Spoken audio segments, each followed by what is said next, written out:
lumusot.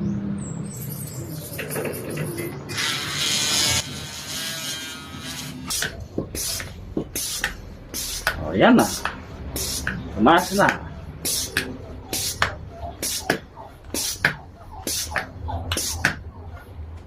Oops. Nasa 2.5 na agad.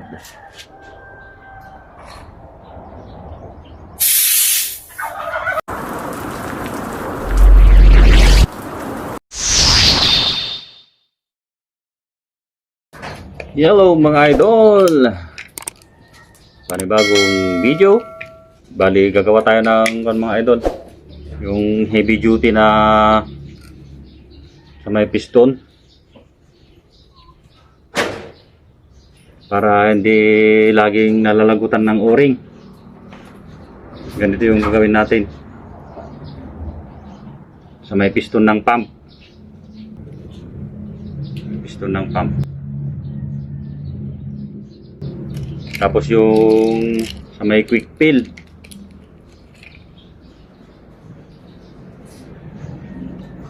gawa tayo ng ganito.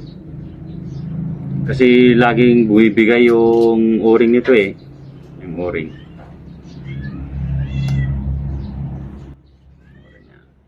Palitan natin. Laging bumibigay. Pero yung gagawin natin ganito.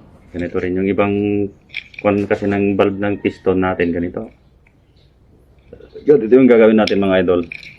May pressure siya. Tutulak niya yung gagawin natin kahit walang o-ring. Marami naman tayong o-ring dito mga idol. Kaso laging bukas ng bukas pag bumigay ito. Ito kasi stainless siya na bakal. Yung pagkakabitan natin na regulator, aluminum lang siya. Yung kapag lagi mo siyang binubuksan, yung thread niya medyo lumuluwang. Kaya gawa tayo ng heavy duty. Yung gagawin natin mga idol, yung lumang sangkalan. Gawa tayo dito. Yung sa may piston ng pump. Tapos yung sa may piston ng quick fill.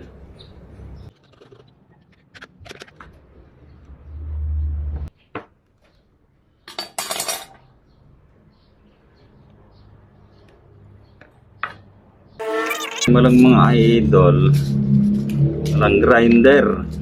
Try natin to. Putol mga idol. Naging 3 piraso na siya. Kasi pag umiikot, umiinit.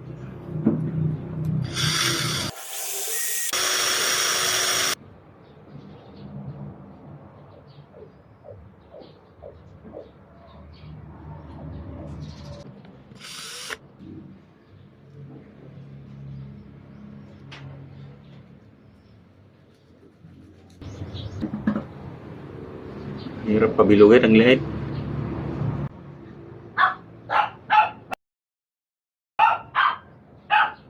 Nagtatagari pa giting ason. Lumusot.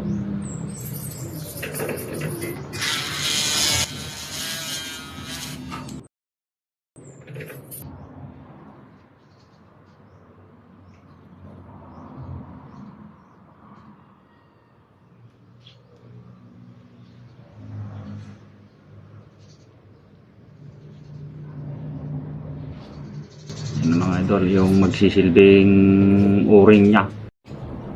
Tapos na natin mga idol yung isa.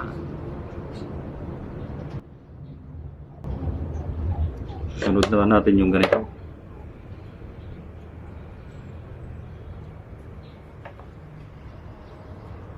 Yung sa may quick fill.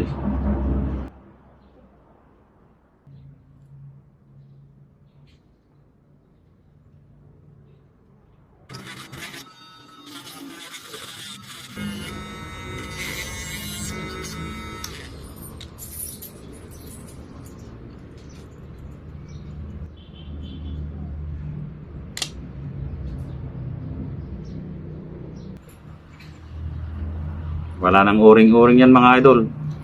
Ang parang na to, yung sa may valvula na. Valve pin na siya. Wala nang o-ring. Ito yung dati papalitan natin ng ganito para wala nang kwan. Wala nang o-ring. Ihain natin mga idol. Bali ng gunting ako dito. Yeah.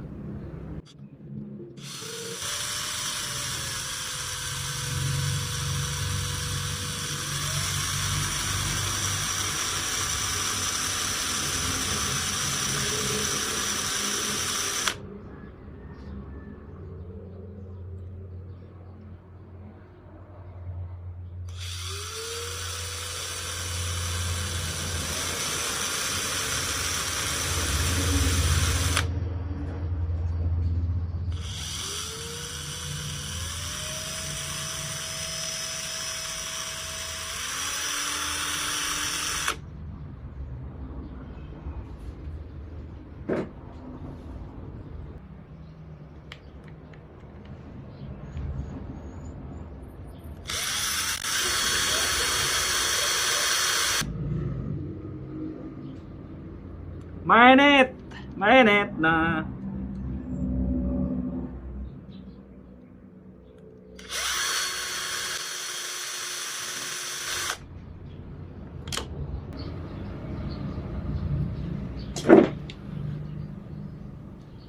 Kahit pangit ito mga idol, ang importante ito. Basta lalapat siya sa quick fill para hindi lalabas yung hangin. Lalapat siya doon. Meron naman itong spring na magtutulak dito eh. Para siyang sa may valve pin na. Wala nang kwanto mga lodi, o-ring. Yan. Yung kwan natin. Bali, tapos na natin mga idol. Try na natin ikabit itong piston. Gawin natin.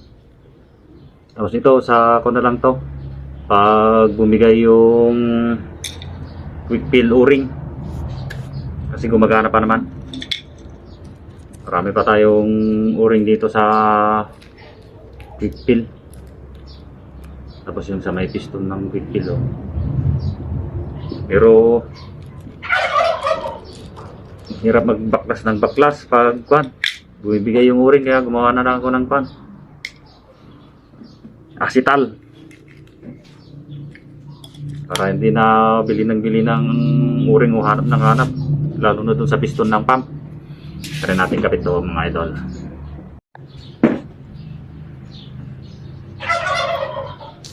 Pwede pa itong piston nito pero lalagyan na natin to mga idol. Itong ginawa natin.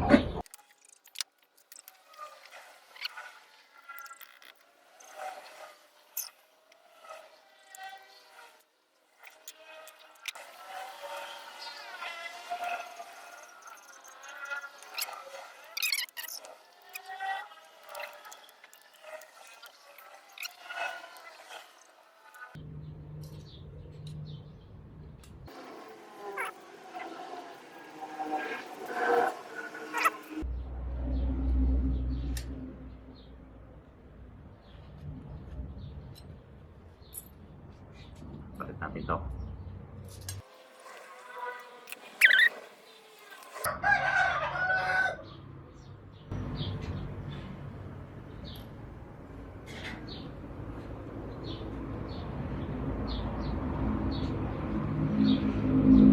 Swak na swak!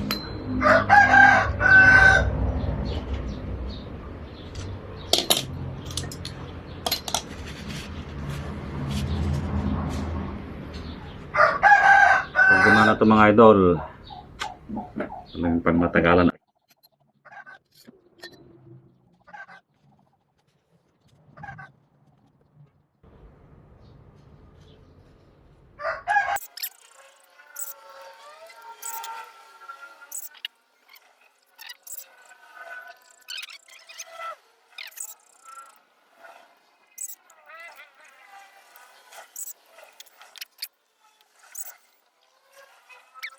Ito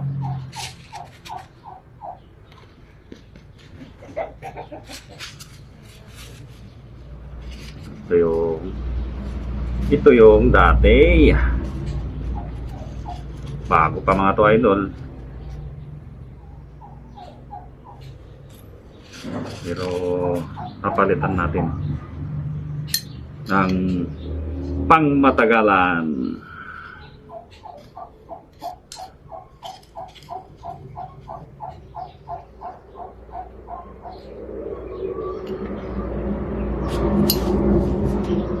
Yun!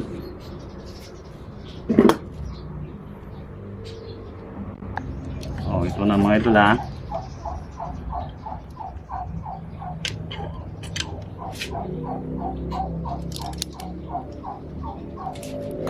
Ito pa.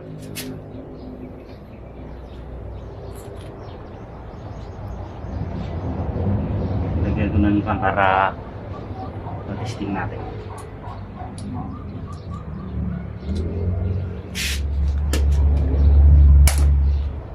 Zero siya mga idol. Ito yung pinalit natin.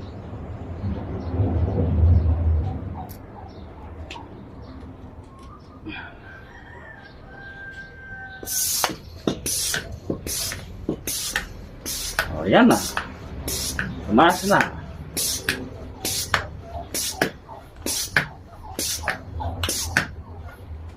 Oops.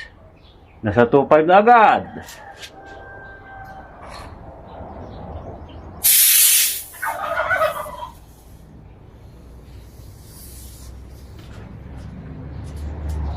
Yan, testing natin ulit mga idol.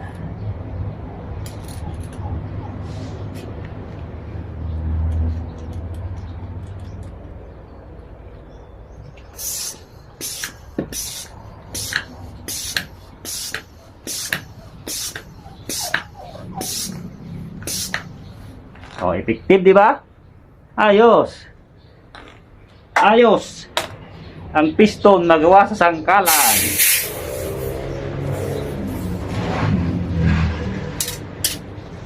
Ayan mga idol. Okay na yung pump natin. Yung binili natin noon. Stack na natin to. Magagamit din natin to. Bali, dalawa yung ginawa ko kasi dalawa yung pump natin. Pero yung Airmega, palitan lang natin yun pag bumigay na naman yung o-ring. Yeah, mga idol. Kaya kung may mga sira kayong engineering plastic o yung sangkalan, huwag nyo itatapon kung may mga laruan kayong mga dihangin. Kasi may mga gamit na ngayon. Bali, dalawa yung ginawa ko. Yung ginawa nating kwan na sa may quick fill. Kasi ganito yung gamit niya. Pinalitan natin. Bali, isa lang muna yung nagawa natin kasi hirap. Ang hirap i-flat dito oh. Para mas maganda kasi pag flat yung pit na pit siya sa may quick fill para hindi sisingaw. Ganito. Bala mo siya sa grinder tapos paikutin mo lang na ganyan hanggang sa mag-init. Mag-plantat yan. Ganyan yan. So, kaya pit na siya. Papalit lang natin to pag bumigay yung o-ring ng quick fill natin. Oh, okay mga idol, sana may natutunan kayo sa ating video tungkol sa mga laruan nating di hangin.